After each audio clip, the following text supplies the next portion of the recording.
So our program today is Missouri Freedom Suits, a path to freedom from the enslaved, for the enslaved. And it's being presented by Mr. Bill Glankler. Mr. Glankler has been the supervising archivist for the Missouri State Archives in St. Louis since 2020. Prior to that, he was the local records field archivist for East Central Missouri, assisting local government offices with their records management and preservation. Mr. Glankler received his, am I saying your last name right? Yes. Okay. There's a lot of consonants right there together, so. It's a good German name.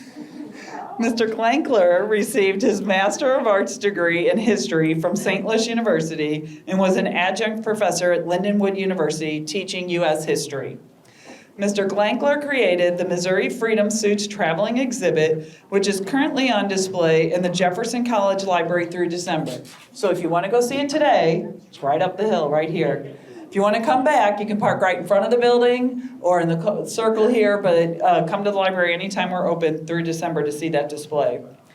Today, he will introduce us to freedom suits by explaining their legal background and placing them within the context of slavery in Missouri and in St. Louis, as well as within the larger historical and national context. Several stories from the suits themselves will reinforce the humanity of the enslaved persons suing for their freedom. He will also describe the creation of the exhibit and what he hoped to accomplish with it. So if you'll please help me in welcoming Mr. Bill Glankler.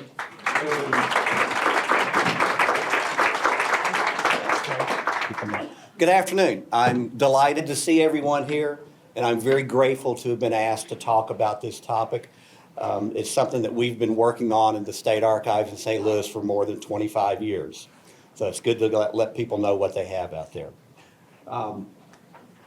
First, I want to start with a story. I'll try not to walk around too much. Two brothers, Isaac and Dangerfield Lewis, were the slaves of James McCormack. And in April of 1840, they sued McCormack for their freedom in the Jefferson County Circuit Court. According to the Lewis brothers, they were brought from Virginia in 1827. We don't know who brought them here. And then sold to William Morrison of Kaskaskia, Illinois, who regularly hired them to work on steamboats in Illinois and Missouri. In 1829, Morrison's son, James, took them to Galena in the Michigan Territory and employed them at lead smelting. Morrison then sold Dangerfield and Isaac to James McCormack in 1832. Their time in what was free territory, Illinois and the Michigan Territory, both of which outlawed slavery, should have won them their freedom. But Eliza Haleman, Mr. Morrison's widow, testified in the Dangerfield case that although Dangerfield was Morrison's slave, he had never actually lived with or worked for Morrison in Illinois. According to her, Dangerfield had perhaps several times come to Illinois against Morrison's orders to visit Morrison and stayed but a few days, but was removed to Missouri within a few days at the farthest. She was confident that Dangerfield Lewis never at any time came to the town of Kaskaskia without Morrison's or with Morrison's permission. Likely because her story contradicted the narrative told by the Lewis brothers, their suits were both dismissed in July of 1841, but they were refiled in November of 1841, only to be finally dismissed in March of 1842. I apologize, I'm used to moving around when I talk, so I'll try to do better. The stories of Isaac and Dangerfield Lewis are but two of the truly inspiring and too often heartbreaking stories of courage in the face of unimaginable oppression contained in the Missouri Freedom Suits. Many of the stories are more detailed about the enslaved persons. Most, unfortunately, are not. But all of them rescue from history the lives of hundreds of people who otherwise would never have had a voice. These enslaved persons, desperate for their freedom, and often for their family's freedom, it's not unusual to see a female enslaved person suing for her and her children at the same time. They made the agonizing decision to challenge a system that was designed to maintain their enslavement. Relying on information gained from the surrounding community of whites, free blacks, and other enslaved persons, and acting through their attorneys, they bravely made their arguments before the court in cases that often stretched for years. These suits and the individual stories contained in them are a remarkable source for better understanding our very complicated past.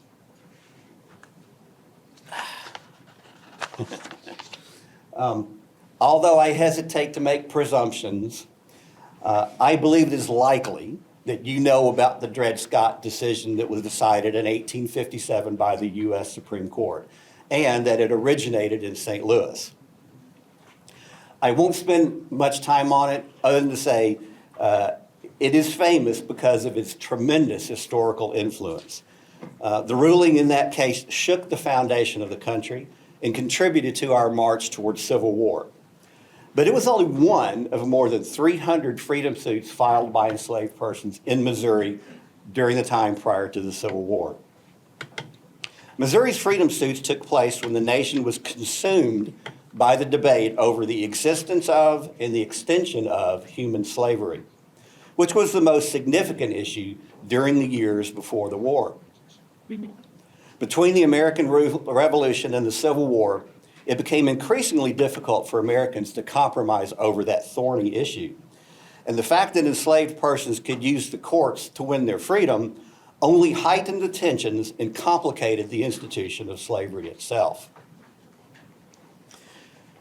Slavery in Missouri differed significantly from slavery in what we know as the Deep South, places like Louisiana, Alabama, Mississippi. Missouri had a relatively small enslaved population, concentrated primarily along the Mississippi and Missouri rivers, and it consisted mostly of small slaveholding farms.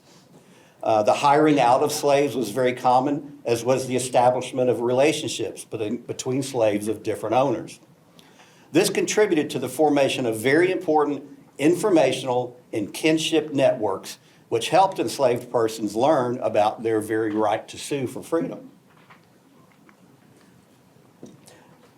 While slavery in Missouri had significant unique differences from larger slaveholding societies, it shared one fundamental characteristic. As in all slave states, it was more than an economic and social institution. It was fundamentally a legal institution, clearly defined by the laws of Missouri. That is the original slave statute, from 1804. And these laws primarily protected the enslaver's rights to their human property by controlling nearly all aspects of the behavior of the enslaved, as well as their interactions with white society. Enslaved persons, defined them as, the law defined them as chattel or movable property and treated them as property in all legal matters. Slaves were mortgaged, bequeathed to heirs in wills, subjected to property right disputes between different enslavers, attached and sold by the courts in actions of debt, and partitioned like real estate among common owners, often separating families in the process. However, not all black Missourians were enslaved. That didn't get You got the right one, Chair? Yeah. In 1860, there were 3,572 free blacks in the state, more than half of which lived in St. Louis. And their freedom was insecure as state laws and local ordinances regulated much of their behavior. Moreover, the presence of so many free blacks complicated the system of slavery in Missouri, as free blacks and enslaved persons often had families together, worked together, and socialized together, thus creating a very fluid relationship between them that often confounded the law and those seeking to enforce it. This fluid relationship contributed to enslaved persons' access to that informational network through which they might discover a pathway to freedom.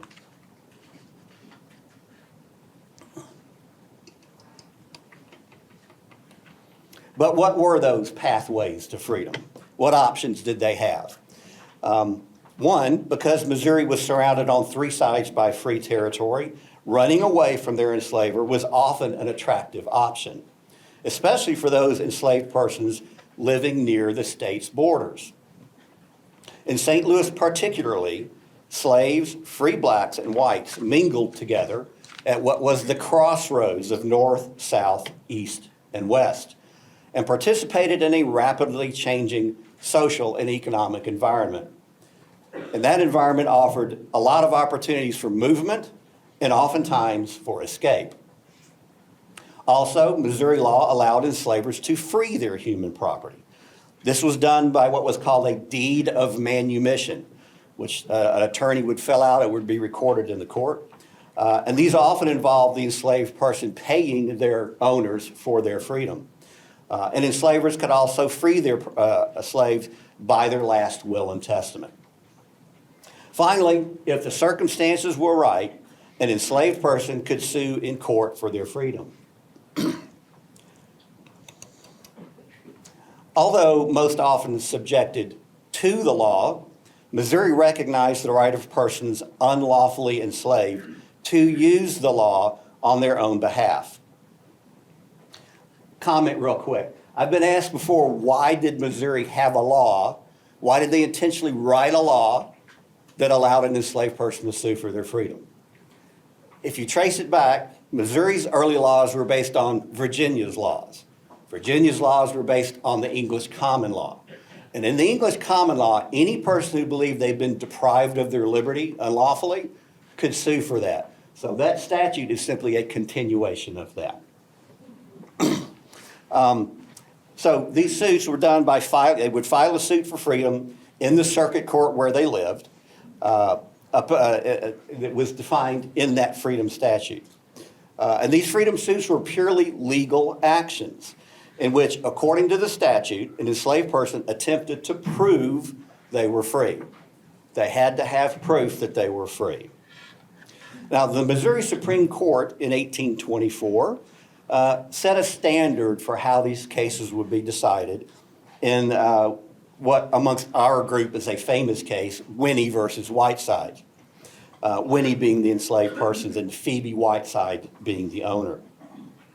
And they ruled that Winnie, because she had lived with her owner in Illinois, which was a free state, prior to coming to Missouri, my fingers are working, she had become a free person. The court decided that having been free by virtue of her residence in a free territory, she was and should always be free forever. This is based on what was in the Northwest Ordinance. I don't know if you're familiar with that. It governed the territory that is now with Ohio, Illinois, Indiana, and Michigan, I think. But slavery was outlawed in those territories. So they had decided that because she had lived there, she had become free. And this doctrine that's been known as once free, always free, guided the Missouri courts in determining the outcome of freedom suits. If you could prove, which we'll get to in a minute, by one of these arguments that you were free at any point in time, the court would decide you had always been free. So when enslaved persons sued for their freedom, they used three primary arguments. The most common argument was the one that was made by Isaac and Dangerfield Lewis and by Winnie, that they had worked and or lived in a free state or territory. The Dred Scott decision in 1857 invalidated that argument, by the way. We'll talk about its effect on those here in a minute. Others argued that they had been previously freed by a former enslaver, either through a deed, by an agreement, or by the will of the deceased enslaver. Finally, many argued that they had been born free, usually claiming that their mother had been free for various reasons.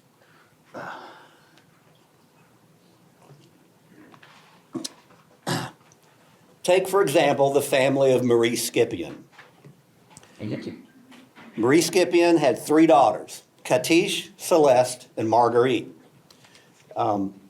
Those three daughters and their children filed 16 separate freedom suits in St. Louis And eventually, by changes of venue, they ended up here in Jefferson County between 1835 and 1837. They began in July of 1825 and July of 1826, and all rested on the argument that Marie Scipion had been a free person. If they could prove that, then they could prove that all of her descendants were free as well. Cobbling together the various depositions and statements from the files provides this brief picture. Catiche, Celeste, and Marguerite claimed to be the daughters of Marie Scipion, who was a free Indian woman, and that she, in turn, was the daughter of a free black man named Scipio and a woman, Marie, who was a free person and a member of the Natchez tribe. So Marie Scipion, however, had been held as a slave by Joseph Théon. I don't know if you're familiar with that name. He was one of the big French fur trading families in early St. Louis. The fact that she was held as a slave made her children slaves as well.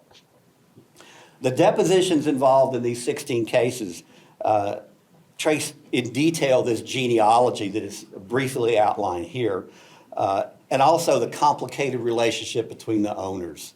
Some of the suits were filed against 8 different people. I won't go into that, 'cause I still hadn't figured out who owned who, why. So. Marguerite's suit against Pierre Chouteau Jr., I'm sure you recognize that name, is representative of all of the suits. It began in St. Louis in July of 1825, and the jury returned a verdict in 1826 for Marguerite, granting her freedom and 6.25 cent damages. Yes, you heard that correctly.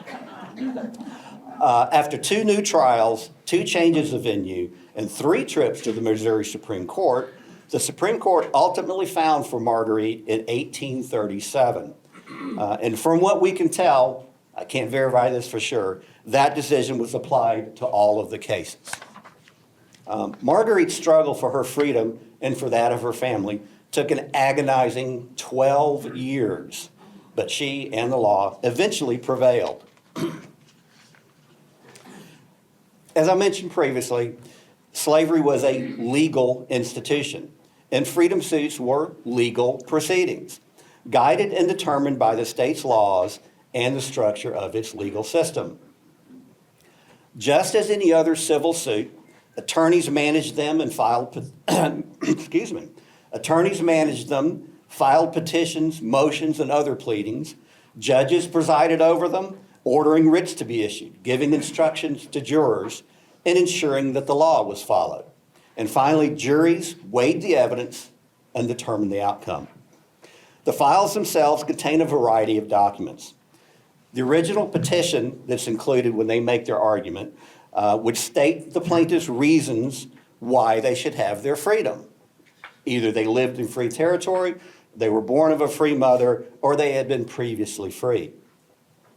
These files could contain a defendant's answer to that petition, or depositions, witness subpoenas, and other documents that help you piece together the story of the case. Most included a petition by the plaintiff in the beginning to sue as a poor person.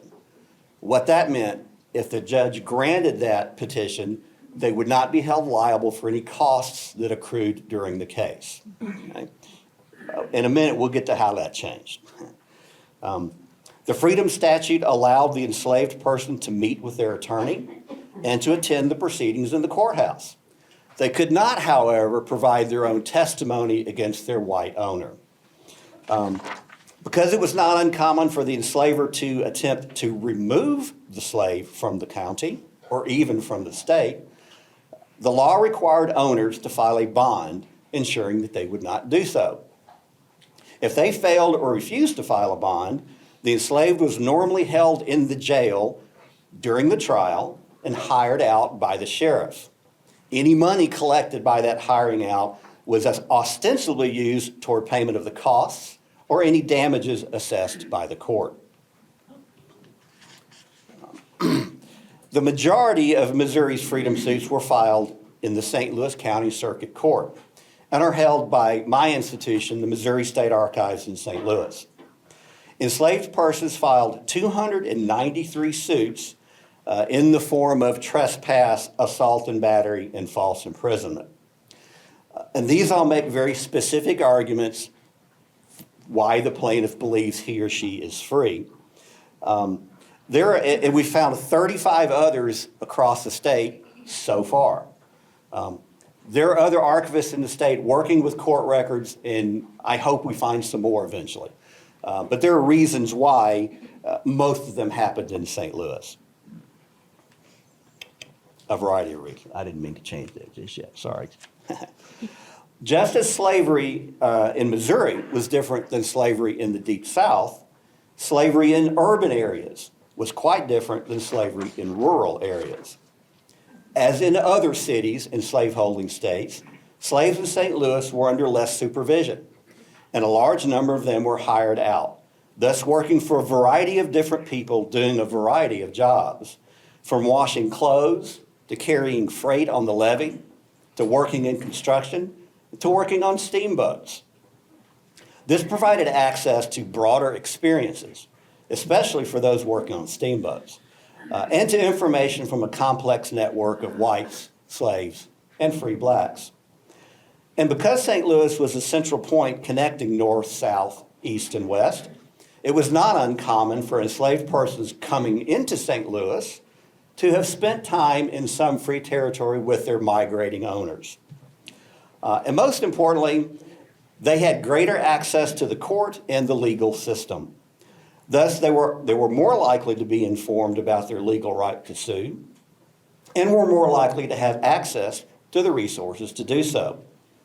So as you can see from the chart here, the number of freedom suits in St. Louis steadily increased through the 1840s, but declined sharply around 1845. This was a direct result of a law passed in 1845 in Missouri that required the enslaved person to file a bond for costs before they could sue, instead of being allowed to sue as a poor person, which, of course, made it more difficult for them to sue. By this time, Missourians had become increasingly fearful of losing their property, and passing the statute was explicitly meant to make it harder for slaves to use the courts to gain their freedom. And the number of suits fell again around the time of the Dred Scott decision in 1857, because it invalidated the argument of having lived in free territory. The Supreme Court said you couldn't use that, so they dropped again, which of course eliminated the most common argument that was used. Dude. Has anybody been downtown St. Louis and seen this? It was erected in 2022, and it's outside the Civil Courts building on the east side. And it lists on the pedestal on all four sides the names of all the enslaved people who sued for their freedom in St. Louis. It's a gorgeous, if you're ever down there, take the opportunity to go see it. While the freedom suits help us understand the institution of slavery in Missouri and in the nation, speaking of nation, every state in which slavery was illegal had a statute that allowed that person to sue for their freedom if they could prove it for various reasons, going back to the British common law. We have here in St. Louis, as far as I know, the largest collection of those. And I just outlined some of the reasons why there were so many in St. Louis. Okay? So more importantly, I think they helped define the nearly 400 enslaved persons who sued for their freedom as human beings, beyond their legal status as property. And they demonstrate their agency in resisting their enslavement. Enslaved persons were unique human beings with unique desires, aspirations, skills, and personalities. They often came from other parts of the country and were brought here as slaves. Many who were born in St. Louis traveled out of the state. They hailed from states both slave and free, and during their enslavement, many worked or lived in free states or territories. Documents contained in the freedom suits often reveal some of the lived experiences of those suing for their freedom. They describe often the circumstances of their enslavement. some of which is very brutal and difficult to read, as well as their genealogy and their work experience, often as skilled workers. They were farmers, domestic workers, miners, firemen and chambermaids on steamboats, ferrymen, carpenters, and a variety of other occupations. They possessed African, Native American, and white lineages. They were men, women, and children. Despite their diversity of origins and experience, they shared one thing in common with each other and with all other persons: the human desire to be free. And they did not hesitate to take advantage of the very legal system that held them in slavery if the circumstances allowed. And they took incredible risks in challenging the society in which they were legally property. Doing so could jeopardize their entire family, as owners may direct their anger at the plaintiff's spouse and children. If they lost their suit, one might only imagine the repercussions from their owner. Physical violence and the threat of being sold down the river were powerful incentives not to challenge the system. Therefore, it's not wrong, I think, to see these remarkable stories brought to life by these documents as true profiles in courage, as true acts of resistance.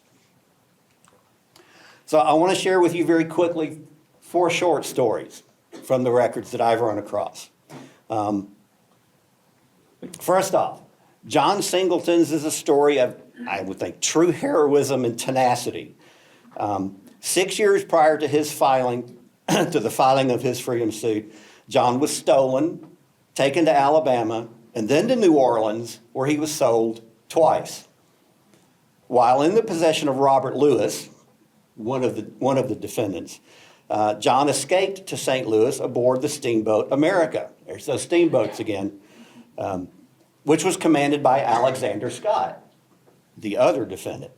When John arrived in St. Louis, he was arrested as a runaway slave and placed in jail under Scott's authority, who intended to return John to Lewis in New Orleans. Well, John claimed that his mother, Phyllis Singleton, had been freed by her owner in Illinois prior to John's death. And the jury believed him and awarded him his freedom April the 3rd, 1828. Charles Endicott was another victim of human theft from free territory. Charles, who was about 18 years old at the time of his suit, claimed that he was the son of free parents in Sackett's Harbor, New York, where his father was a well-known barber. Charles had been kidnapped in New York by Samuel Gray and sold to the defendant, Benjamin Clapp. Clapp gave no bond to ensure that Charles would have access to his attorney or that he wouldn't take him out of the jurisdiction of court. So he spent the pendency of his trial in jail, being hired out. Depositions in this case corroborated his story, and the jury awarded Charles his freedom January the 26th, 1841. Nancy's story highlights the role of enslaved women in the freedom suits, which, by the way, the majority of the freedom suits were filed by women. Nancy was born in the territory of Florida, and her maternal grandmother was a Creek Indian. As a child, she washed clothes with other Native American women for the officers at Fort Mitchell, Alabama. She spoke, as they put it, the Indian tongue, wore the Indian dress, and was a very tall and handsome woman that looked like an Indian. She lived mostly in the garrison and not with the other Native Americans, and eventually became attached to a Captain John Page of the 4th Infantry, who eventually took her to St. Louis as his slave. Upon Captain Page's death, she came into the possession of the defendant, Enoch Steen, who was his administrator. The jury believed Nancy's story about her Native American and free lineage and awarded her freedom January the 12th, 1849.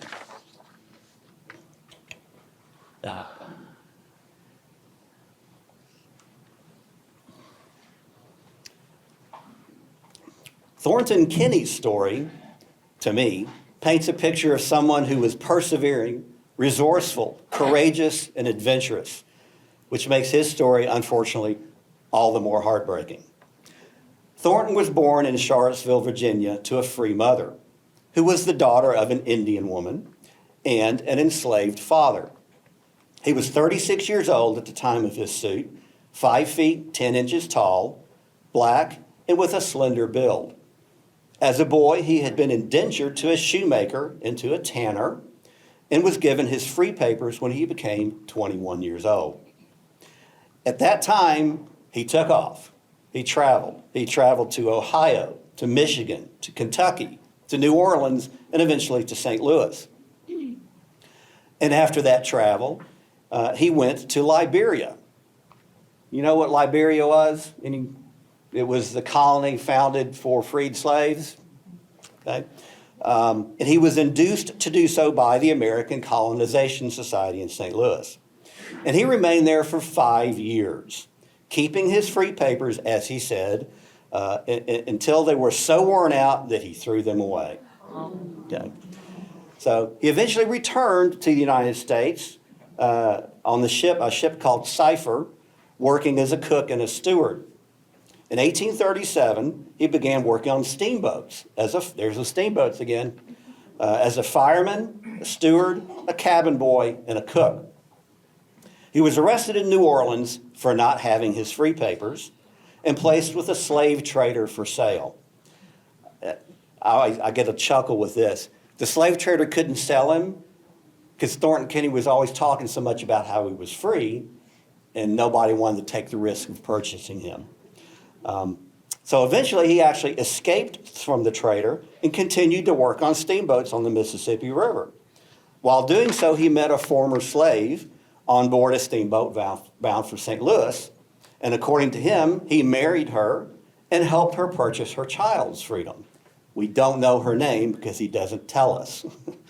In St. Louis, he was finally arrested on behalf of a man named John F. Thatcher of New Orleans as a runaway slave. Because he was unable to post the bond for costs, as required by that 1845 law I told you about, his case was dismissed April the 9th, 1856, and he was, more than likely, returned to New Orleans as a slave. I think the larger point I'd like to make is that the freedom suits, the information they provide, and the stories they tell reveal us the humanity of our history. Yeah, I mean, they're important sources for understanding the institution of slavery, and they reveal there were legal mechanisms for challenging that. But more importantly, they introduce us to the courageous human beings that challenged their enslavement in a society legally designed to keep them enslaved. This complicates our understanding of slavery in Missouri and forces us to ask questions in order to gain a deeper understanding of the history we all share. When you grasp that and start to see the human beings involved, you begin to understand the beautiful and complex nature of history, of the history that we share, and you realize that more often than not, the lines are never as bright as we would like them to be when we look thoughtfully at our past. Thank you.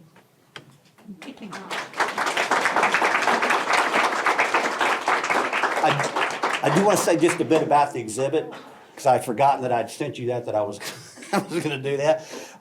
It is at Jefferson College right now. There's 4 panels. When I put it together, I had a couple of ideas in mind. Number one, I didn't want it to be about Dred and Harriet Scott. As important as that case was, it's been written to death about, and I'm more interested in kind of recovering some of the humanity of the people involved in it. And I also wanted to highlight freedom suits in the rest of the state. So the panels, they talk about St. Louis, they talk about the legal foundation. There's a timeline of events to put it in a national context regarding the debate over slavery and what was happening at the time. And then there's a couple of stories I shared are on there too. So if you get an opportunity, I would definitely encourage you to go take a look at it. All right.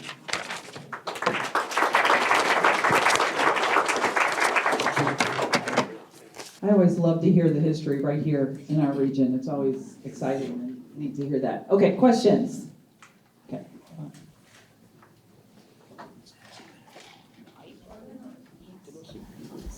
After they won their freedom, were they awarded any money or anything?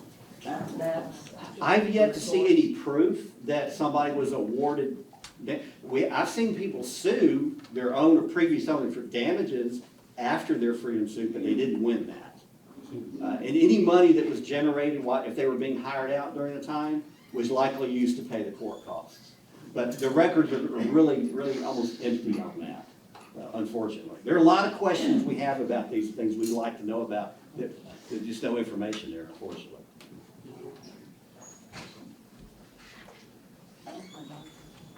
Out of the 400 suits, how many were successful? About 40% is what our calculation is. And why the last story that you told up there, why would that guy come back to Missouri as a slave and not go to Illinois?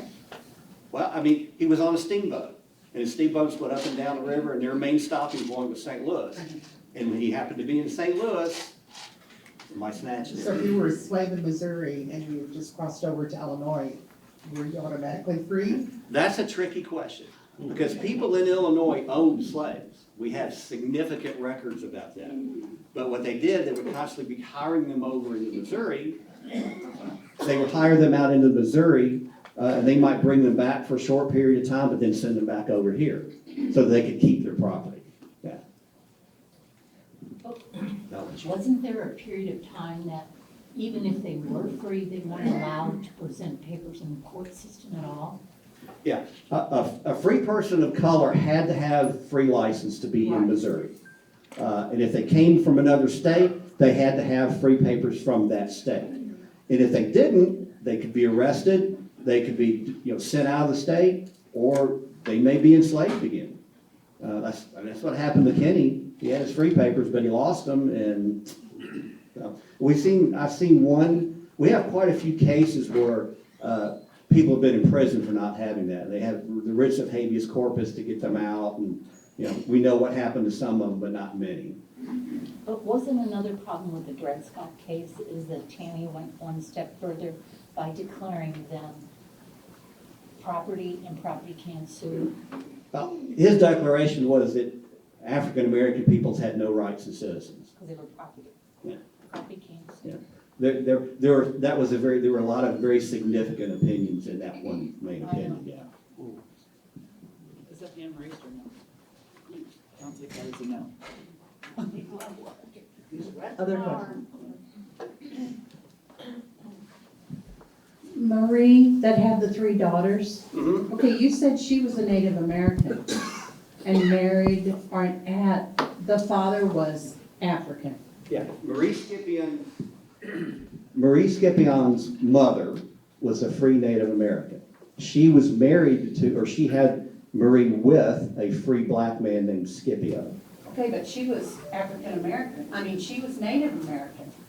That was the argument they used for their freedom. Their heritage, essentially, Marie and all those folks saying, our mother was free, Yes. therefore I'm free. Yes. And they eventually won that argument. Okay. Yeah. All right. I'm used to walking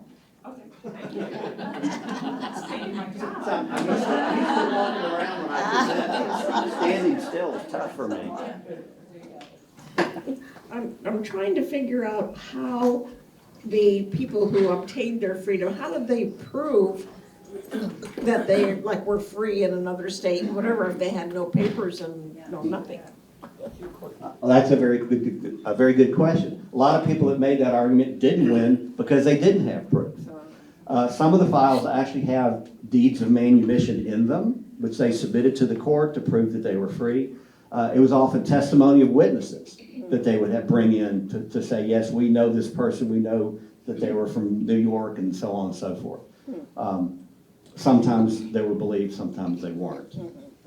So yeah, the proof was tough. That's why only 40% of them, and that's why only 293 of them actually went to court to file a suit.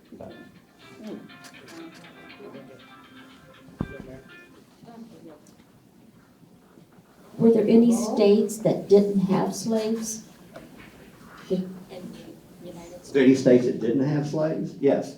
The slave states were, you can test my geography skills now, basically the southern states. You have Maryland, Delaware, North Carolina, South Carolina, Florida, Tennessee, Kentucky, Missouri, Arkansas, Texas, Louisiana, Alabama, Georgia, and Mississippi. All the other states did not allow, it was illegal in those other states, yeah. There's some retired teachers here who are gonna make sure. Did I do okay?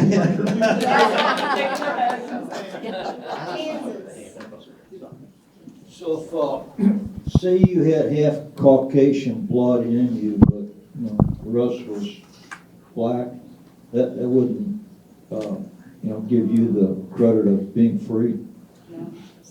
That would depend on from whom the Caucasian blood came. They are traced lineage to the mother. If the mother was an enslaved person, you were enslaved. Period. Yeah, yeah, exactly, yeah.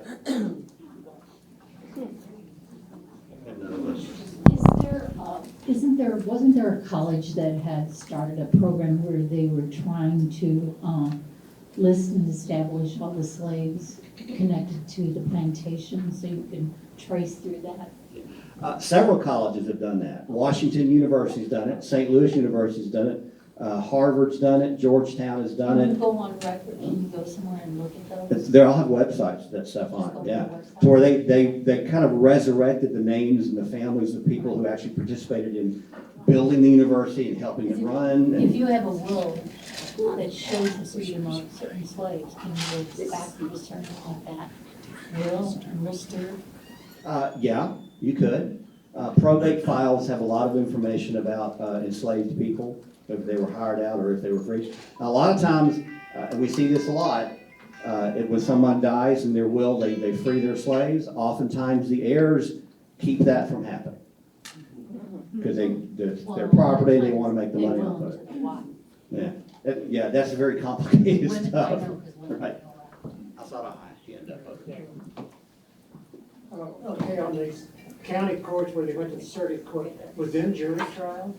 Yes, most of these were jury trials. Yeah, they just like you would see on TV today. The attorneys would make their arguments, they'd present their cases, there would be depositions created. The judge would give their orders, it would go to the jury, and they would go through it, and they would make a decision. Yeah. Each individually, yeah. Yep. Yep, yep. I guess I'm kind of, and maybe you wouldn't know for sure, but I'm curious, kind of in a state that was pro-slavery in a time where I picture people being somewhat biased and, or discriminatory. I'm kind of interested if you know, kind of how on earth did any of them get approved, in that kind of environment? Were they fortunate enough to have a jury that was composed of compassionate or objective people who just kind of looked at the facts, or, so it's kind of a marvel to me that any kind of got approved during the time, right? That's a very good question. I don't know the 100% answer to that, because you'd have to have been there to know. But we do know that in St. Louis, I would not call St. Louis County at that time a pro-slavery county. People owned slaves. They were pretty much apolitical about it. It's just the way it was. But one of the legends that's out there is that all the attorneys that handled the freedom suits were all abolitionists. Well, that's just simply not true. Some of them owned slaves themselves. But what they were doing is they were doing their jobs. They were following the law, the judges were following the law, and the juries were following the law. And if the evidence was presented and it was strong enough, they could win their freedom. To me, that's a very feel-good story about this. Yeah. That the system was it working as good as it could have? And we don't know. But it was working pretty well. No, yeah. Did I say hand in the back? You gonna go back? Sure. I need to move around anyway. I gotta get I've my been standing 10,000 too long. steps in, and you're gonna He's coming out. Yeah, I was curious, what do you know of any, you talked about resources that enslaved people sometimes had access to in St. Louis. Can you talk a little bit more about what those resources were? Were they financial? Were they organizations, abolitionist societies? And if there were any such resources here in Jefferson County that you could see from any of the records? The general answer to that is yes. Because slavery and free blacks and whites in the city of St. Louis was so intertwined, there was a great deal of communication between them. So there were a lot of ways they could learn about these. They could hear from a free black who learned that this fellow was originally from New York, and he said, well, let's get an attorney and talk to the attorney, and you set it up. The literacy rate for slaves in St. Louis was probably pretty low, but they did have access to newspapers and access to people that could read them. And yes, I'm sure that some of the folks that helped them would probably be called abolitionists. Don't know that for sure, because we don't have that information. A lot of that is it's speculative on my part based on the actual evidence that we have.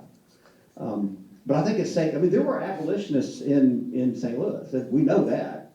And it wouldn't surprise me to find out that some of them may have helped some of these folks find the legal resources they needed to sue for their freedom. So, as opposed to Jefferson County, probably not so much. Because there wasn't a big city like St. Louis, it was mostly just rural. That's why we've only, those are the Isaac and Dangerfield Lewis are the only two freedom suits that I know of that originated in Jefferson County. All the Marguerites and everything started in St. Louis County. So there's a lot to be said. The urban nature of it provided a great deal of information and interaction that helped make this possible. Does that satisfy your? All right.